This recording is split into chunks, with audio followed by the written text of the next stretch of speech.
Okay, ladies and gentlemen, would you please take your seats for the colors?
I would like you to join me. I'm going to end by saying this. Lastly, and most importantly, we offer this simple three-word prayer.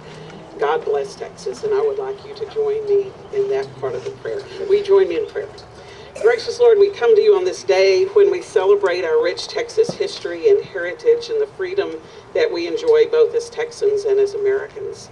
We ask that you continue to bless Texas.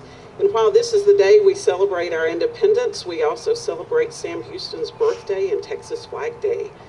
We give you thanks for the vision and passion for freedom that you gave Houston, Austin, Bowie, Crockett, Burleson, Fannin, Lamar, Milam, Seguin, Travis, and so many others that we can name before you.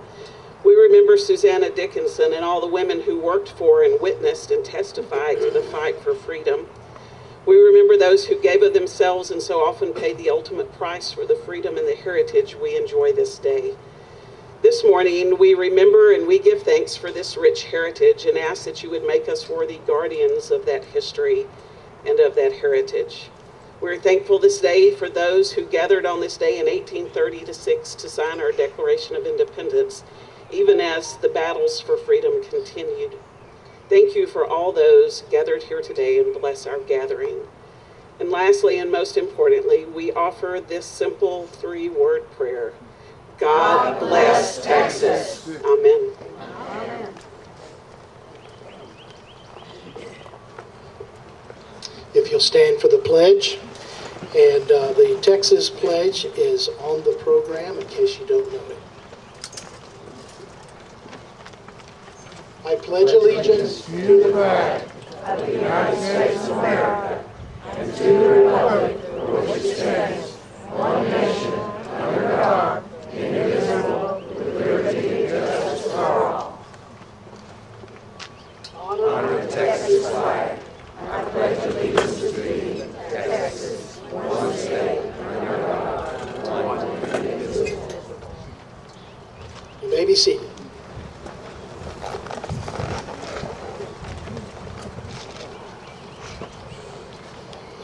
Welcome, everybody. It's a great day. No rain. Isn't that awesome? Listen, I had to go have a sign made that says the event has been moved. I had some backup just in case we got rain, but thank goodness we don't have it. So I want to welcome everyone on behalf of the Walker County Historical Commission to our 42nd Sam Houston birthday and Texas Independence Day celebration. I'm Scott Collier, Chairman of the Walker County Historical Commission. This is one of our big events of the year that we put on. And I want to thank the out-of-town visitors, our friends, our relatives, our neighbors, anybody that is connected to this in any way. We appreciate you coming. We have a fabulous program for you today.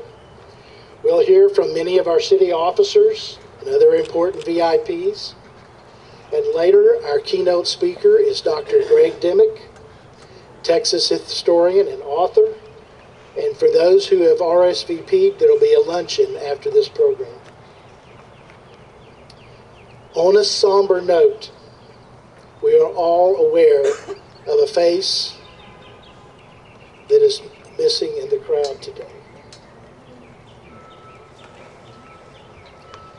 James Patton, our former county clerk for 33 years, one of the founding members of the Walker County Historical Commission, and key supporter of the Sam Houston Birthday and Independence Day celebration, passed away last August, the summer of 2022.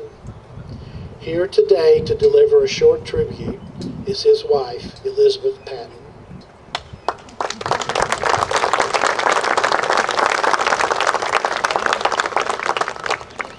Thank you all for being here today. This was a beloved event to James.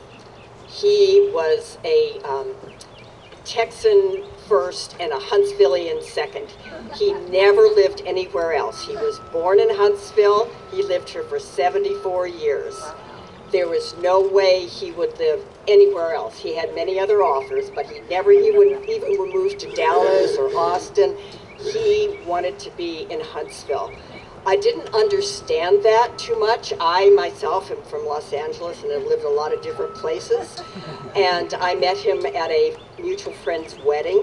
So I didn't get it until I came to Huntsville and saw the depth of his connections here and how many people he not only knew but affected their lives, that he would stop and talk to people on the sidewalk and say hello. And, you know, he did run for office, and he was county clerk, as Scott said, for 33 years. But it wasn't a political thing. He genuinely loved people.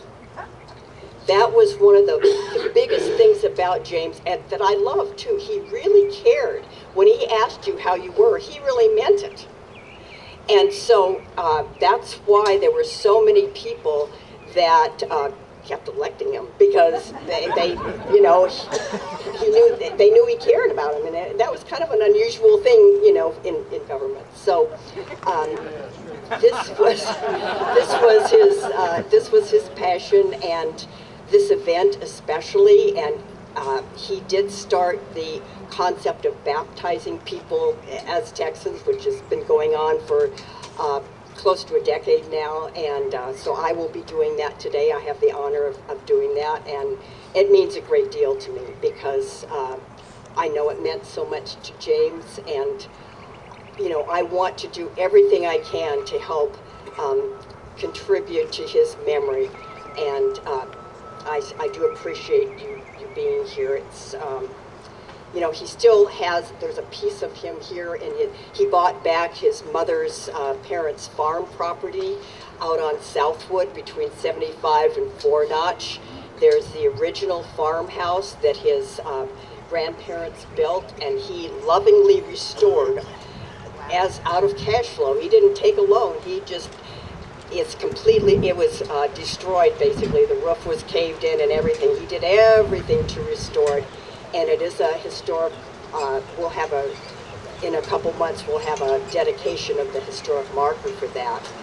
So I'm very glad that there's still a piece of him and his family that's living on, because his mother, you know, was from Huntsville and from this area for several generations, and his father was from Crockett, and his father's family, you know, his grandfather was in Congress, his uncle was also in the Senate and the state Senate, and there's so much history here on both sides of his family that I'm glad it can be preserved, and we will have, you know, there's a display in the Gibbs Powell House for him, a special one, because of course he had that museum for many, many years that he ran. So if you get a chance to go by the Gibbs Powell, please do that. And so I appreciate you all being here today. Thank you very much.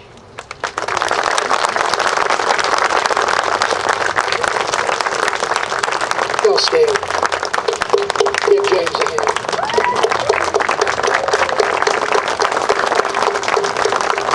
Thank you. You may be seated.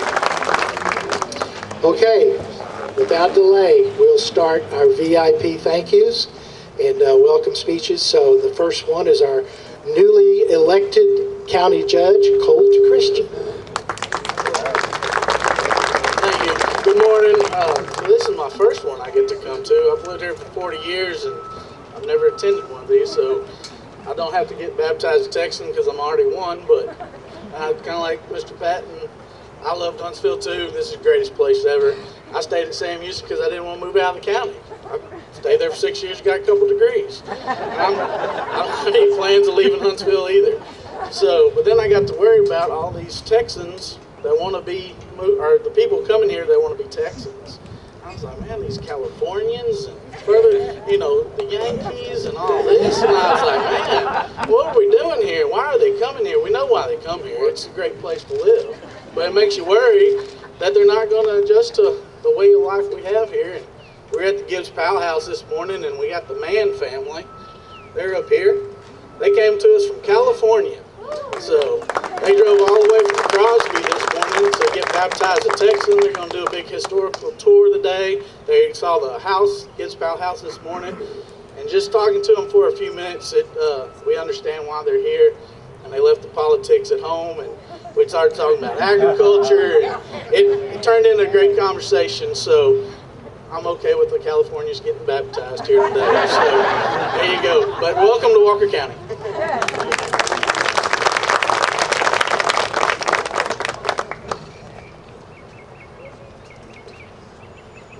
For 8 years that I've attended this event, I followed Danny Pierce, our former county judge, out of respect for his age. Now today, I'm still following the county judge with no respect for my age.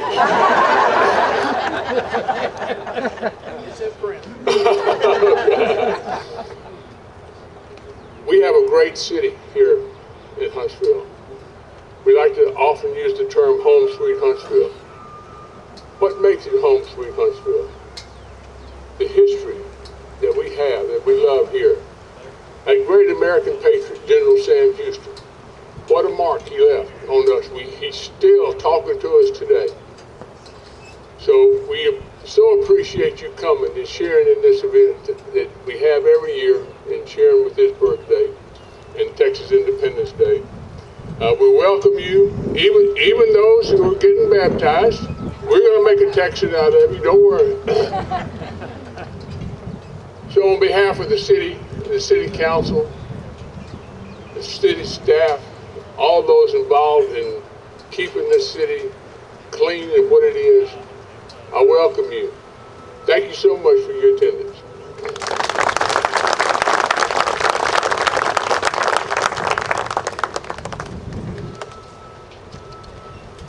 Okay, welcome to Huntsville.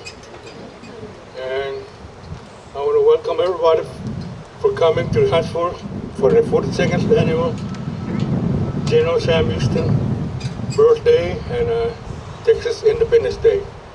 My name is Chief Connie Koo, and I am the chief of the Alabama Cusati tribe.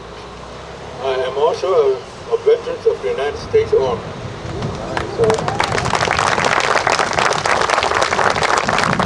Veterans of foreign wars, and member of the Alabama Cusati Indian Tribe Veterans Associations. I welcome everybody over here and enjoy.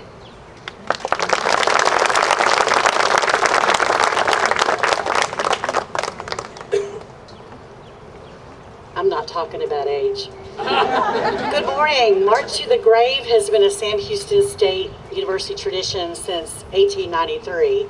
So we've been at this a lot longer than 40 years.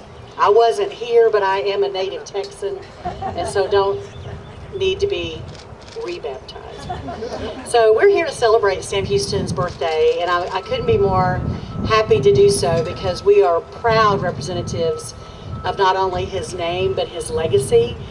We embrace our relationship to Sam Houston.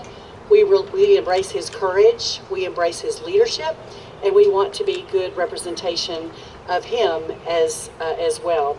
Every fall and spring, we host a ring ceremony for students and their families to celebrate their achievements at the university. This is for students who are going to be graduating the next year. Every class ring is inscribed with the word honor, to memorialize and to symbolize and tribute the significance of the ring that Sam Houston's mother, Elizabeth, gave him when he joined the Army. And she said, Derek, I'm going to paraphrase this, but she said it's better to come home in a box than to leave and not operate with honor. And we want all of our students to have that same commitment to honor as they go forward and lead their families and change their communities. The night before the ring ceremony, our Sam Houston State ROTC escorts the rings to Sam Houston's home, which is on the property of our museum and Republic of Texas Presidential Library. Those rings are housed and guarded overnight. Juniors and seniors wear the ring with the university's name facing them, and upon being granted their degrees at commencement, they turn the ring around with a name facing outward. That symbolizes the graduates taking their knowledge out into the world. So you see, traditions are important to us, and we're thrilled to be part of this tradition today.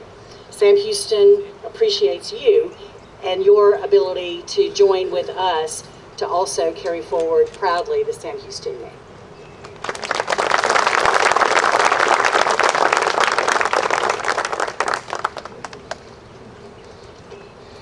Just to get with the program, I am from Katy, Texas, so there's no need to get baptized today.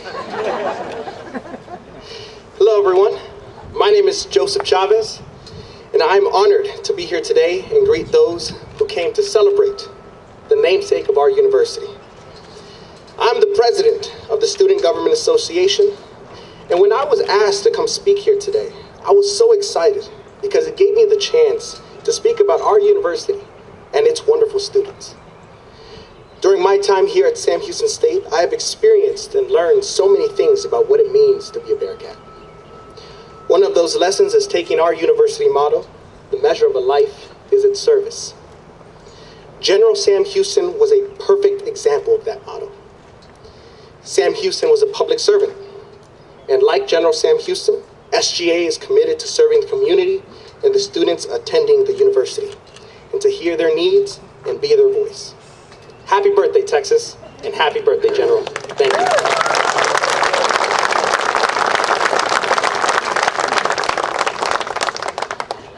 Ray Hernandez, I'm the President and CEO of the Huntsville-Walker County Chamber.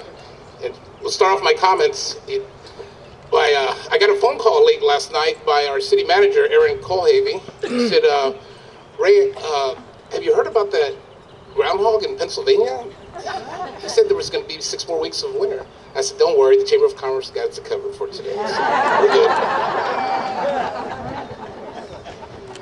So I just wanted to share a little bit of historical facts as we celebrate Sam Houston's birthday and the birthday of Texas. As our county judge mentioned about folks coming from other places. Sometimes it gets lost in history that of the 189 men at the Alamo, 32 were from southern states, Tennessee, Kentucky, the Carolinas. In fact, some came from the north, from Pennsylvania, Ohio, and New York, to stand their ground at that mission. But there were also Europeans that were represented. At least 10 of the patriots were natives of England, and 11 were from Ireland.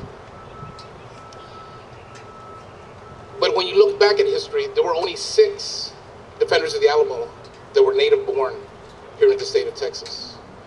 And so we don't want to lose their names to history. Names like Nava, Esparza, Badillo, Fuentes, and others. So today, as we celebrate, we need to remember those that continue to serve this great state, this great country. And I'll end as well by saying God bless Texas. Thank you.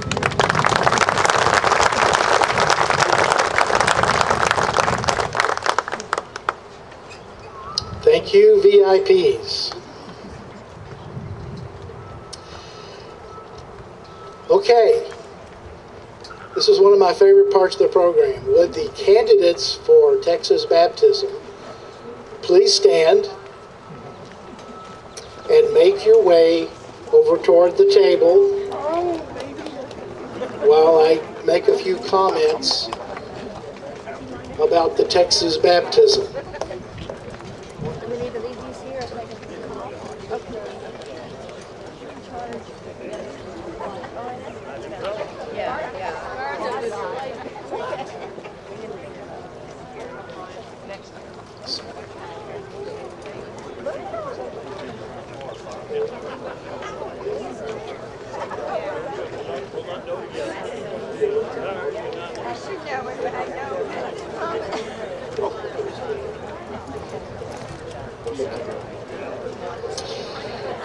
Okay, a few comments about the history of the Texas baptism. The long frontier history of Texas, with its struggle for independence from Mexico and conflict with the Native Americans that were here long before us, has produced a state like no other. The early Spanish explorers named the territory Tejas, using the local Indian word for friend. This described the friendly relations between them in the beginning. But to the Spanish treasure seekers, missionaries, Mexican settlers, finally the colonists that migrated here, it was anything but friendly. And it exacted a heavy price upon them. Texas is a haven for men and dogs, but it's hell on women and cattle, to quote an early pioneer woman. Even so, they came. They came for freedom, to live as they so desired, to farm the fertile soil, to hunt the bountiful game, and raise their families. Now, with the rise of Texas industry, politics, and culture, many outside her borders, just like in the days of the Republic, move here to take advantage of these benefits. This was the source of the idea of the Texas baptism, originated by James Patton, as Liz mentioned earlier. And that we offer here on Sam Houston birthday and Independence Day celebration. Now, this water that we're using is not just regular water. It's not holy water. It's holy to Texans, I think. But I personally gathered and collected this water at the top of the hill over at the Sam Houston Memorial campus. If you go over there today, find the lake, and then head up a little path, and you'll see at the top, it looks like a fireplace or something, and spring water's coming out of that. So I went up there a couple of days ago, and I ladled the water and put it in James's little old-timey mason jar that he had been using for years. And I sterilized it, went home and sterilized it, and I filtered it 2 or 3 times.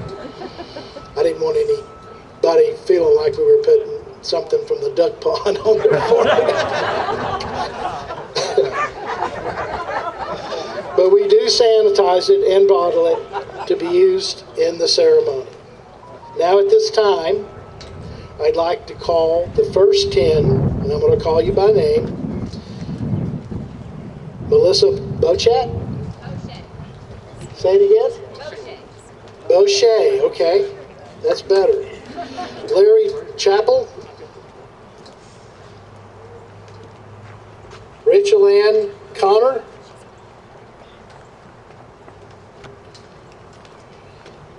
Tim Cox?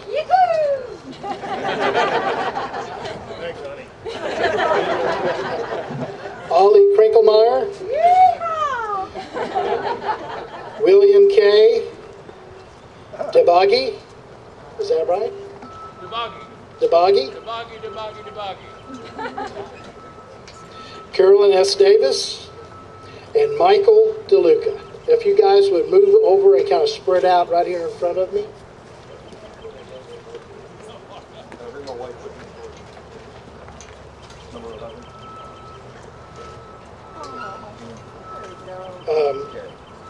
Okay, we're going to add Karen DeLuca on the end. Okay, now at this time I'm going to ask Liz to dabble a little bit of spring water on their foreheads.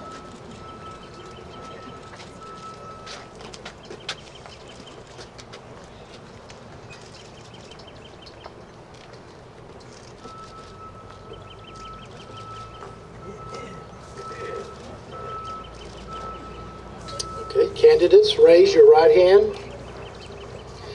Now I baptize them in the name of the Republic of Texas, General Sam Houston, Stephen F. Austin, Bonham, Bowie, Travis, Crockett, Seguin, and Zavala, matchless Texas heroes, them all. Long may you wave.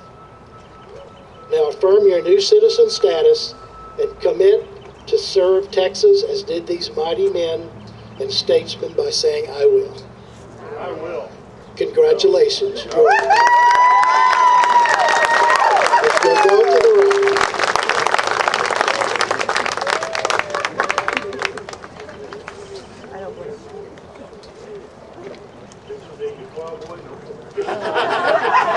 He said Pennsylvania Plowboy no more.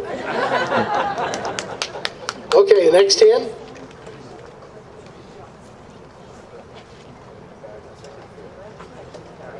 The next 10 candidates come forward.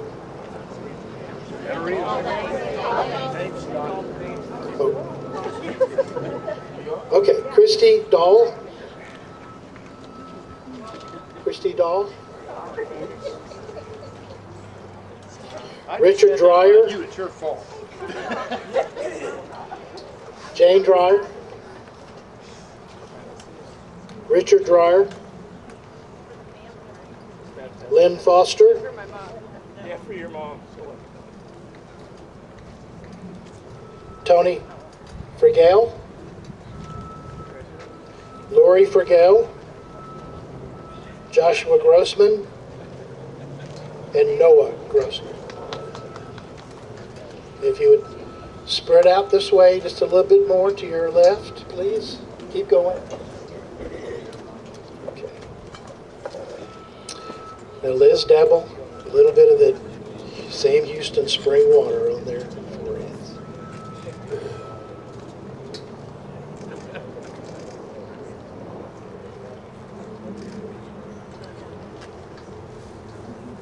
There you go. Now I baptize thee in the name of the Republic of Texas, General Sam Houston, Stephen F. Austin, Bonham, Bowie, Travis, Crockett, Seguin, and Zavala, matchless Texas heroes, them all. Long may you wave. Affirm your new citizenship status commitment by raising your right hand that you will serve as in Texas as did the mighty men and statesmen by saying, I will. Congratulations, you are now adopted native Texans. Go your way. Collect your certificate. Their lives are changed forever.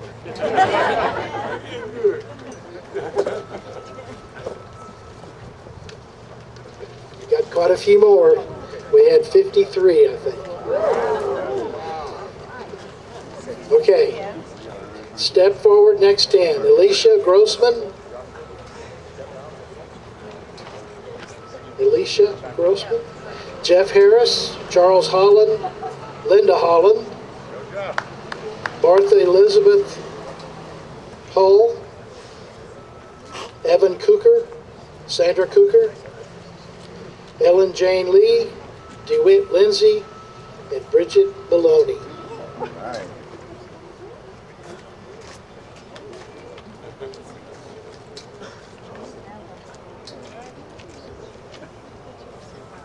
Okay, devil the spring water.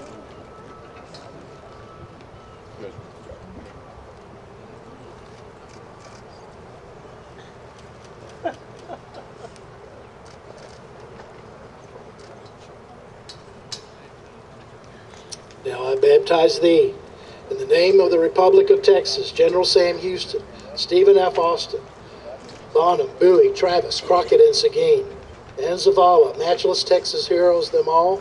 Long may you wave. Now affirm your new citizenship status by raising your right hand and committing to serve Texas as did these mighty men and statesmen by saying, I will. Congratulations. You are now native Texans.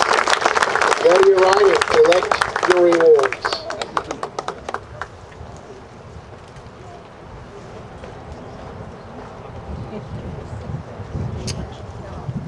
As I call your name, step to the front. Travis Mann, Gina Mann, Aiden Mann,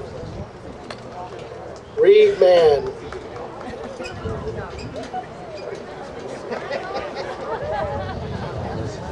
Jade Martin Bracewell, Edward Lee McIntosh,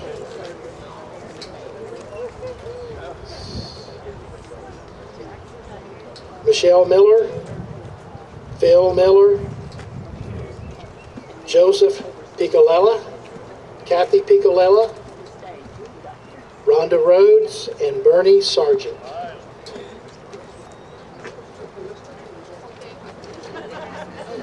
And Melissa, you can come too. Melissa Sargent. I saw you were nervous that your husband didn't walk in without you.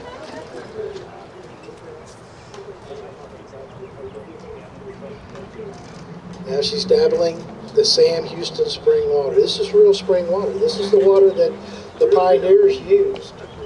Yeah, it is. It's still going strong.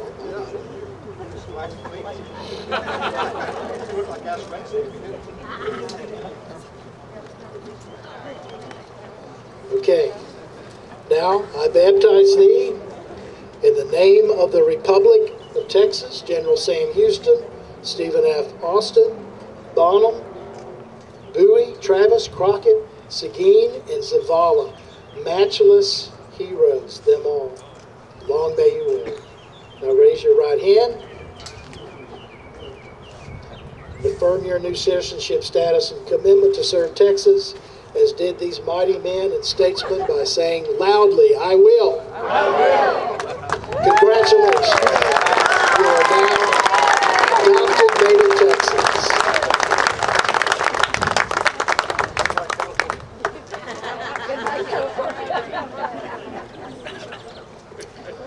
Okay, our last group, and it's growing by the second. I've just got another one. Linda Stapleton, Karen Tilley, Dee Walker, Karen Word and Alan Word, Andrea D. Zimba, Stephen A. Zimba. Hopefully I pronounced that right.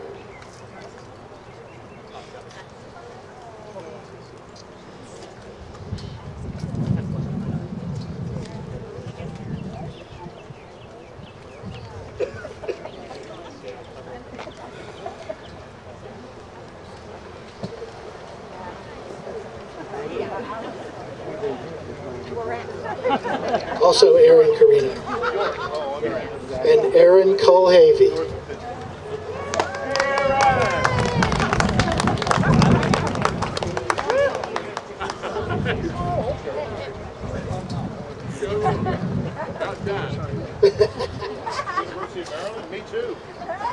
So Aaron's one of our city managers, and we're a little surprised he's not a native Texan, but he's gonna be. So now I baptize thee in the name of the Republic. I'm sorry, did you dab their foreheads? Okay. Now I baptize thee in the name of the Republic of Texas, General Sam Houston, Stephen F. Austin, Bonham, Bowie, Travis, Crockett, Seguin, and Zavala, matchless heroes, them all. Long may you wave. Now raise your right hand and affirm your new citizenship status and commitment to serve Texas as did these mighty men and statesmen by saying very loudly, I will. I will. Congratulations. You are now a man of Texas.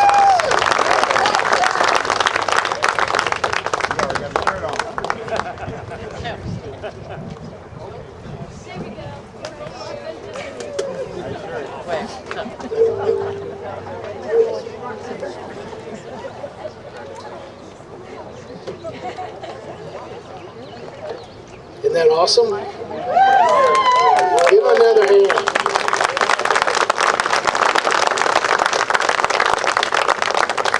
Now, at this time in the program, I would like to recognize some people. First, I'd like to thank all our VIPs for being here. We know it's an interruption to their day. They've got a lot of stuff going on to run Huntsville.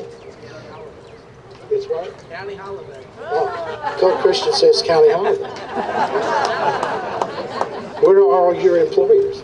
Employees, they're not here then. Commissioner Court Judge Colt Christian, Mayor Andy Brauninger, Sam Houston State University President Elisa White, and Student Government President Joseph Chavez, Alabama Coshada Mikosi, Donis B. Bautis. Thank you very much for being here. Chamber President Ray Hernandez, First Methodist Pastor Karen Jones, and last but not least, Dr. Greg Dimmick, our speaker. You'll be hearing from him. Y'all give these people a hand. As always, we always have a contingent of Sam Houston ancestry. Their families are here, and I'm going to call them by name. Lindsay Hughes. Y'all hold the applause to the end.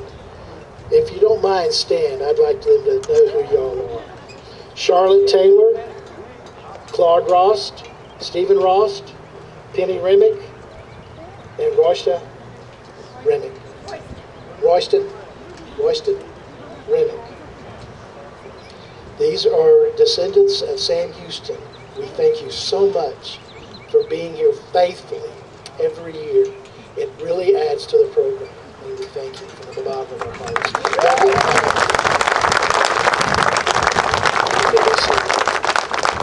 I also would like to recognize Shanda Perkins and her husband Lance. Shanda, would y'all stand? Shanda's down here from Fort Worth, Dallas, Fort Worth area. Now, a little bit of history. Shanda Perkins' great uncle is Captain James Gillespie. Now, if you don't know who that is, after the program, walk back to that monument back there, and all four sides are dedicated to Captain James Gillespie because he fought in the War of 1812, the wars against Mexico in 46 and 47. He was part of the Texas Revolutionary Army and the Civil War. You must be really proud of that guy. And furthermore, he was a personal friend of Sam Houston. When they were in Tennessee, and Sam was sort of was going to put together an army, he depended on Captain James Gillespie to help him do that. And then they took the long trip here, and the rest of history is obvious. So thank y'all for being here. Are there any descendants of Gibbs or Powell's here today? Okay. Any? Oh, she's running away. Raise your hand back there. Is it the Powell family? Okay. Thank you for coming. The Powells are another name that is very strong in Huntsville history. I'd also like to thank the Bearcat Battalion, the Color Guard, the Rifle Team. You're going to hear from them pretty quick. And Sam Houston from the Sam Houston campus. Oh, the ones that marched from the Sam Houston campus this morning. That's a historical thing. I saw pictures of that that go back to the 1800s. Now I'd like to, any of the Walker County Historical Commission members who are here, would you please stand?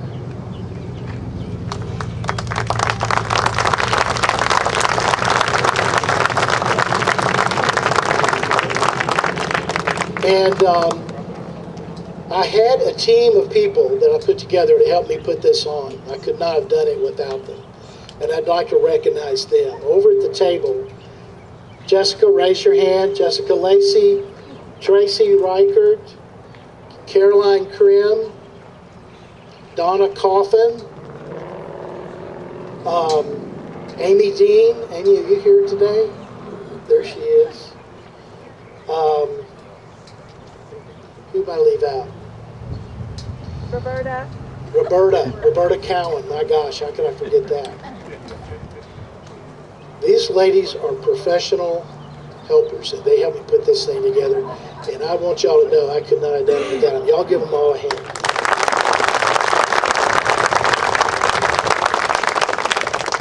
I'd like to also recognize the Sons of the American Revolution that are here, Daughters of the American Revolution, Sons of the Republic of Texas, and Daughters of the Republic of Texas.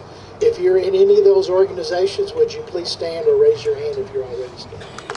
Thank you for coming. That's another very strong, very healthy organization, or organizations for Huntsville. And as you notice, they're dressed in period regalia, which is great. Also want to thank Huntsville City Parks, who was here early this morning, possibly facing rain, thunderstorm, hail, and high winds. And they were here putting the chairs up. We thank those guys. They faithfully are here. They put the PA up, help us in every way. We couldn't do this without them. Okay, without further ado, I'd like to say a few things about our speaker.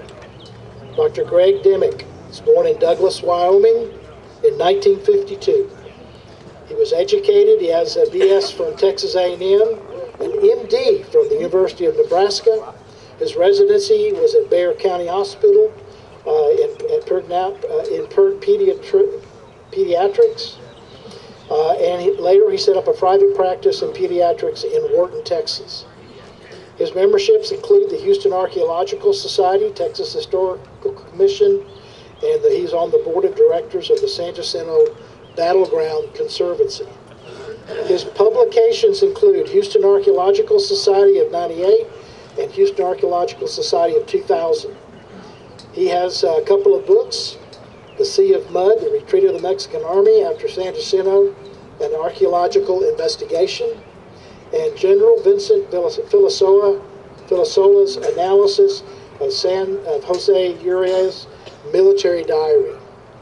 But he has also delivered various lectures, participated in archaeological excavations, including San Jacinto, maintains collections of artifacts, example, Sea of Mud, which you will get to see if you're going to be going to the luncheon this afternoon, has appeared in many TV programs such as the History Channel.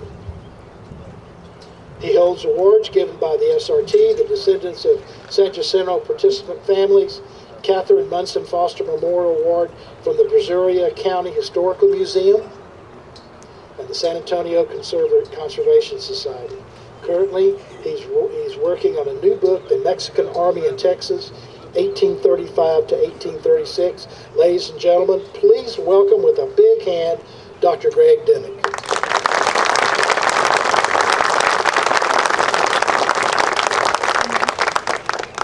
Thank you. I appreciate y'all being here. I just warned Scott. He didn't know before this morning. We're going to have a trial this morning, okay? And y'all are the jury. And you get to vote at the end, so please pay attention, okay? Now, the defendant is the come and take it cannon, okay? The cannon, the one that we're going to be trying is the little one that's at Gonzales, okay? And just to make sure you understand, I got to give you information. It was found or purchased by Dr. Pat Wagner. I'm not totally clear on all that, but it's about 70 pounds. It weighs about 70 pounds, and it's iron cannon. Okay. Now I'm going to call several witnesses here this morning. Obviously, I can't call them in person, but I'm going to call them through their documents. Everything I tell you this morning about the come and take it cannon is from known documents. I stumbled across one time, and then I thought, I wonder if I can find any others. I found a lot of documents about the Come and Take It cannon. The first witness I'm going to call is Green DeWitt. DeWitt was the founder, the impresario of the DeWitt colony. And in January 7th of 1831, and by the way, I have pictures of all these documents if anybody wants to call me out on any of this. January 7th, 1831, he wrote to Ramon Musquiz, who was the political chief in Bayhawter in San Antonio. And he told him, he said, we need a cannon. We're having trouble with the local Native Americans, and we need a cannon. And he said, in that letter, he said, we would like it to be kept here, but we will return this cannon to that city, to San Antonio, as soon as requested. We'll give it back, is what he told him. That was Green DeWitt in 1831. On March 4th of 1831, DeWitt writes Musquiz again and tells him that he's gotten Musquiz's letter saying that, yeah, they'll give them a cannon. And he said he's sending a guy to get it. And he said, I request that the cannon be given to the freighter. He sent a guy to pick it up. And he said, provided it's not too heavy for his wagon. Okay? Remember, 80 pounds, 70 pounds. Okay. Next witness is Musquiz, Ramon Musquiz. March 10th of 1831, he writes the military commander, Elozua, E-L-O-Z-U-A, was the military commander in 1831 in San Antonio. He said, you've let me know that we can send a cannon. He said, I recommend the one at the government house. It's bronze, and it's a 4 or a 6 pounder. Now, a 4-pound cannon will shoot a 4-pound cannonball, and a 6-pound cannon will shoot a 6-pound cannonball. So he's saying, we got one, it's a bronze one, and we can send it. On average, a 4-pound cannon probably weighs about 700, 800 pounds. Okay? A 6-pounder, we're talking about maybe 1,500 to 1,700 pounds. So we don't know which it was, but it was one or the other that he said we could send that one. Elozua responded to Musquiz, and he said, sure, go ahead and send that cannon and get a receipt, but don't worry about, I won't tell you what to put in the receipt, but you can just make up a receipt, okay? We don't have the actual receipt from DeWitt, but we have a document that states what the receipt was supposed to say. Musquiz wrote this, and this was what he wanted the receipt to say. And in the village of Gonzales, I, Green DeWitt, acknowledge that I've received a reinforced bronze cannon. Now, a reinforced bronze cannon usually has an extra thick bore, tube, or it has wrapping around it so that you can put a bigger charge and shoot it further. So now we got a reinforced bronze cannon, and he said it's for the delivery to me, DeWitt, against the population of savage Indians that are hostile. Said cannon will be maintained in the same state in which it received. And it says, it ends, I am obliged to return it as soon as the commanding general of the military of this department requests it. So the receipt put that in there, that he has to send it back if requested. Okay? We've got one other document from 1831. It was signed March 10th, and it was signed by James Tumlinson. I ran into his relatives one time. They were very excited that I mentioned him. But James Tomlinson was the freighter. He's the one that went and picked up the cannon, and he signed a receipt in San Antonio on March 10th. And he said, I received from the commander of this department a bronze cannon to transport to the village of Gonzales. Okay? And so he calls it a bronze cannon. We have several other witnesses now from 1835. We're skipping ahead 4 years. Green DeWitt has actually died in the meantime. So nobody knows exactly what he told them and everything. They probably didn't have the letters handy to them. But now we're stepping forward to September of 1835. Now the political chief in San Antonio is Juan Navarro, and he writes to the alcalde, the mayor of Gonzales, on September 21st, and the alcalde in Gonzales was Ponton.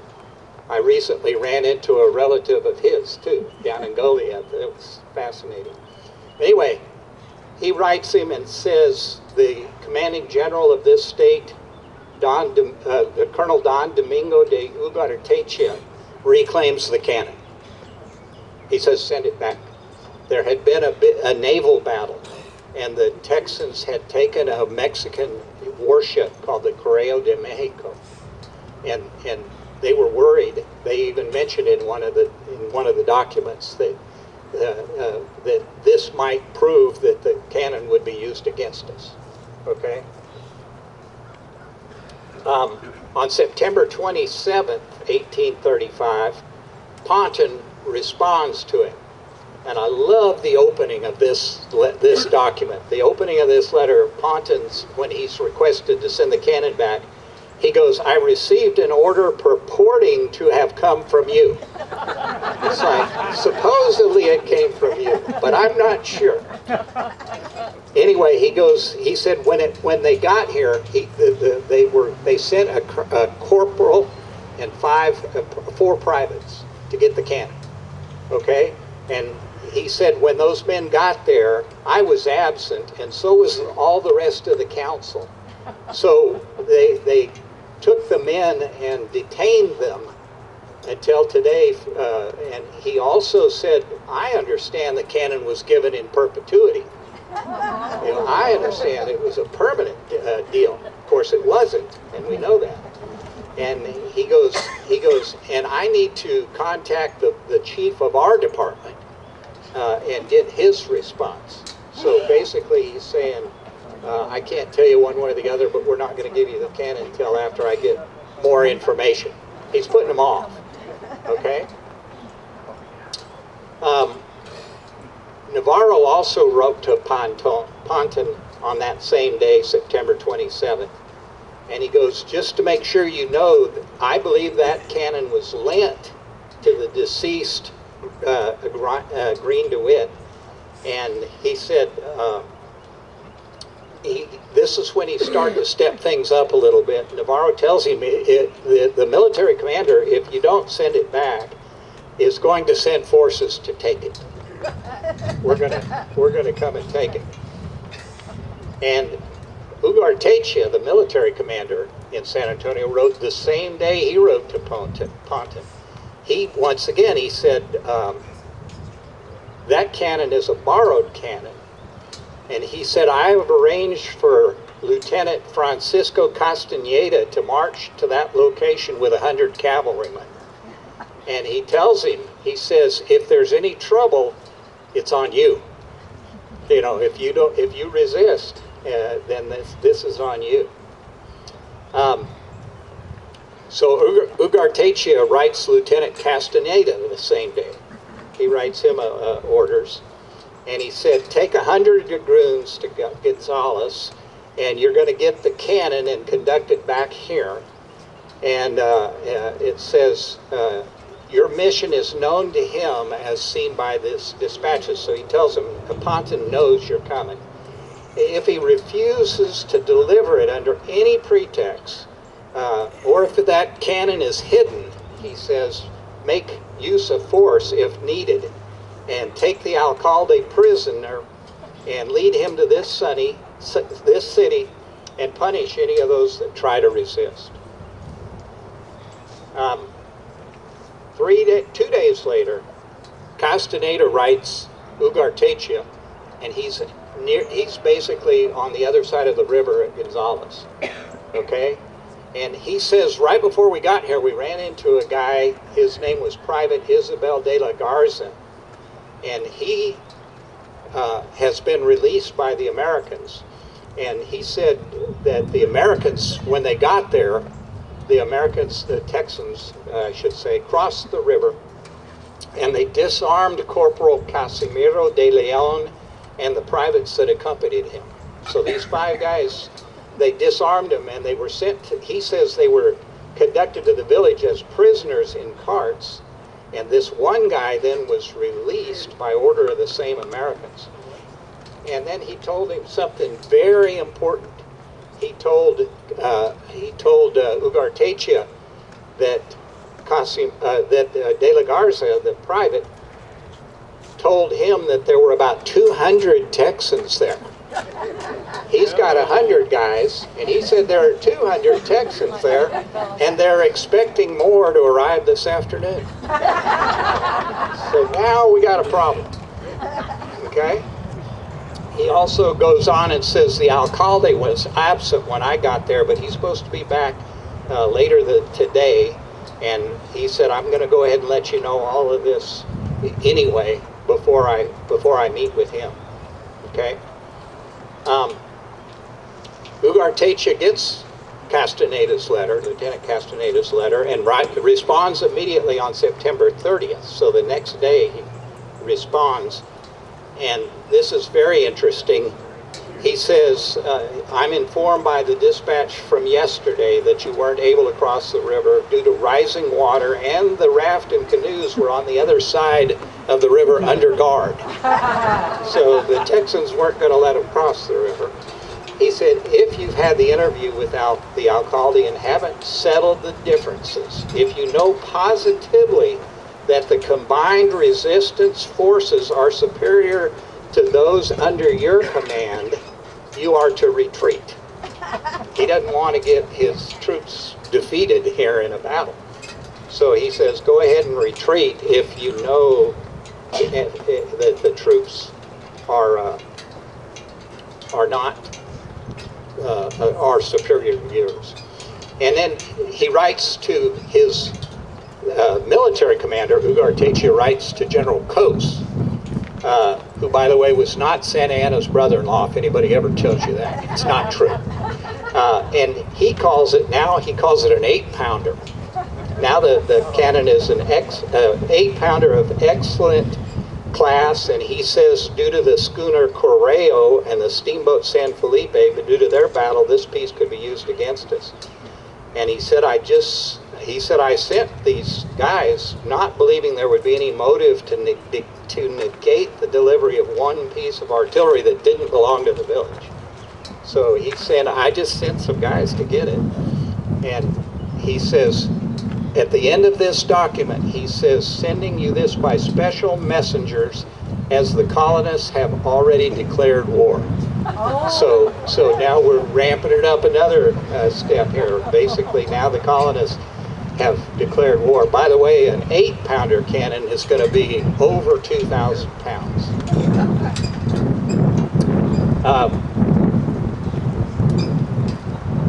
Ugartecha wrote a separate letter the same day to Cos. They often did this. And he said all this information is reliable and without a doubt shows the bad faith of the colonists. The horrible views of those colonists is the denial of this cannon. He says the only thing that remains is that they be declared positively as enemies. Okay? So once again, we're moving it up again.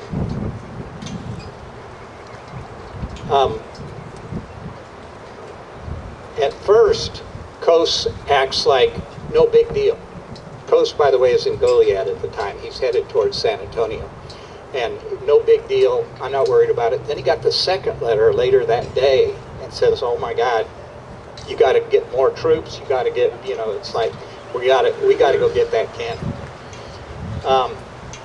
He said to take an extra 100 cavalrymen and add them to the troops that are already there. Bring the 8-pound cannon back, and yada, yada, yada. He called it scandalous conduct of the authorities in Gonzales. And he said, give them a set amount of time to answer. No moratoria will be permitted. He did tell him, don't let your troops commit any excesses of any type. And everybody knows the troops of the supreme government are disciplined and want nothing else but that the laws are respected. COAS,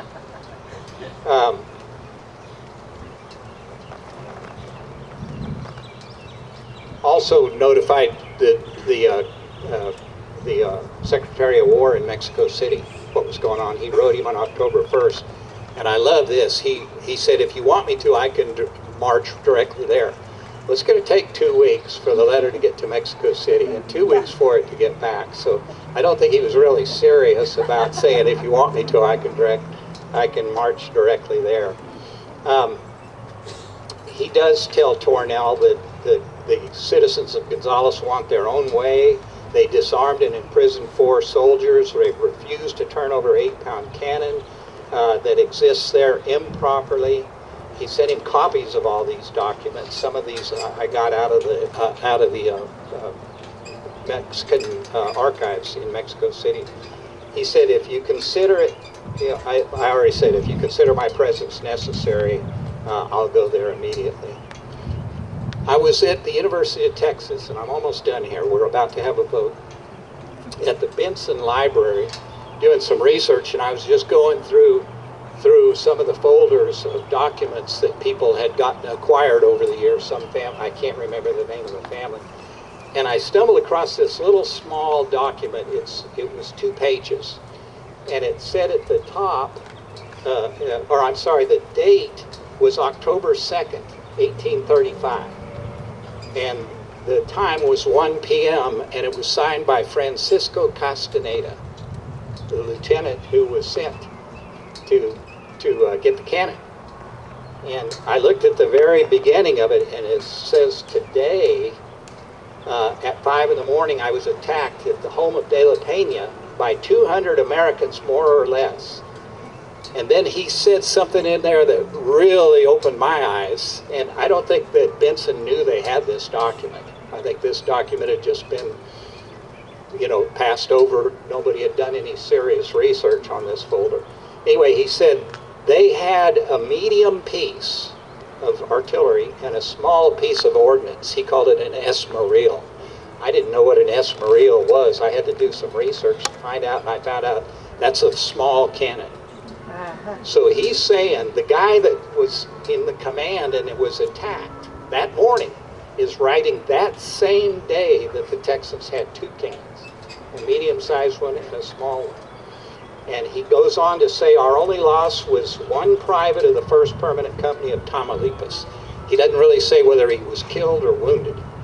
I know the Texans had 1 guy that was slightly injured when he hit his head on something. I can't remember. That was the totality of the casualties from the battle. One Texan with a sore head and 1 Mexican from the Permanent Tamaulipas Company that was either killed or wounded. And he writes this at 1 p.m. And then we've got a lot more documentation, but we need to get to lunch, so I didn't give all the documentation. But I do want to say that the evidence in my mind seems fairly overwhelming, but you're the jury. So a vote for guilty means that cannon that's at Gonzales is the come and take it cannon, and that it was the one that the Mexican army wanted back. So do I see any guilty votes? Got 1, 2, 3. Okay, so guilty.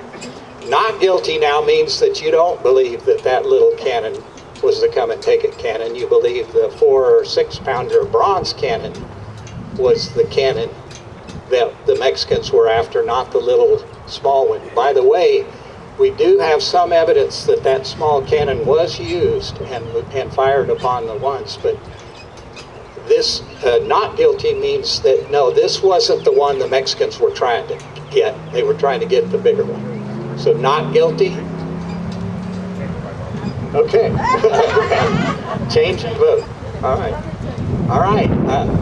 I think that not guilty is slightly higher than the guilty, so we'll leave it at that. I appreciate it. If y'all have questions, catch me afterwards. We'll talk about it.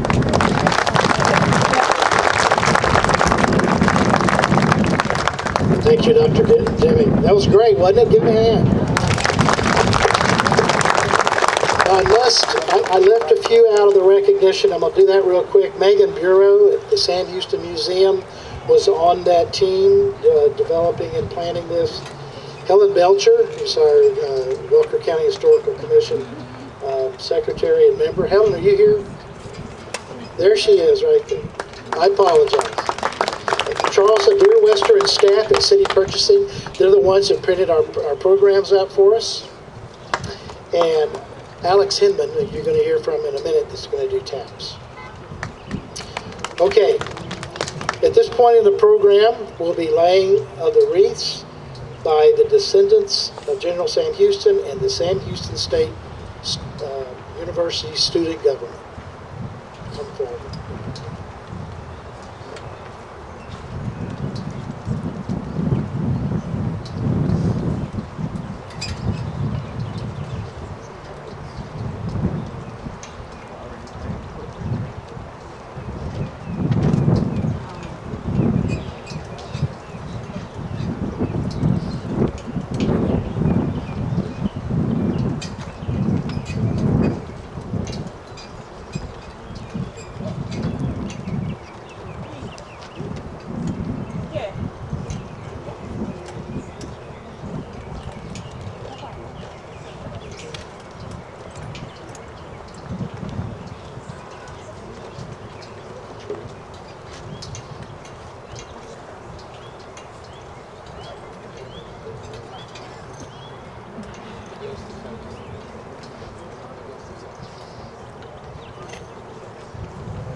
Okay, audience, please stand.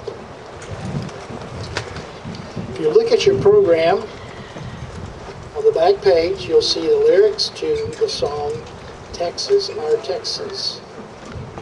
I'm going to play some music, and we're all going to sing this together, because I'm not a great singer. You guys need to really help me out here. I'm going to see if this thing's going to work.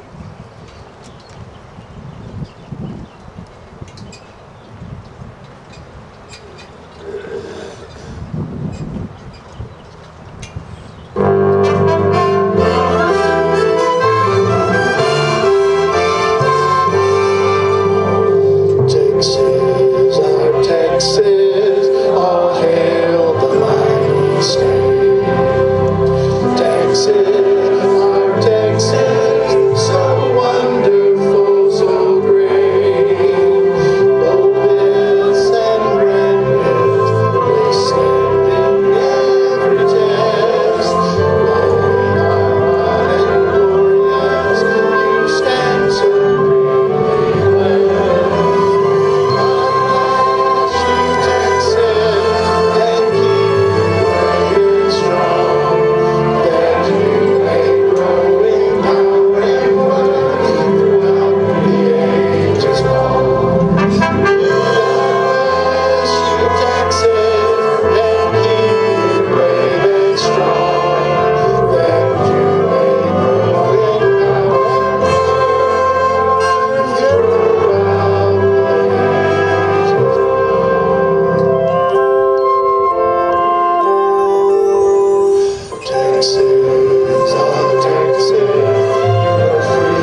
Okay, rifle team is going to do the 21 gun salute.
That was actually a 21 shot salute. And that was Alex Hinman. Y'all give him a hand. He did a great job. Now for the retirement of the colors.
This concludes the program.